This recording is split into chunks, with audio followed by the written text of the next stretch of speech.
I meet the person that going to do the things for my boat.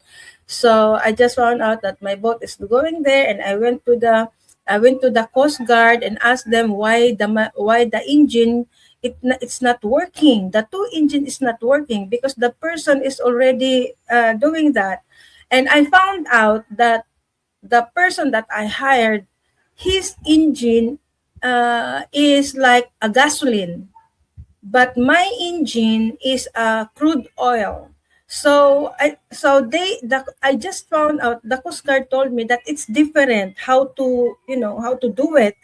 So to make the story short, the two engine is working, and I praise God because my goodness, we were very soon we were going to go to the Butong to do the ministry, visiting the kids, preaching so that the people there in that island can hear God's word.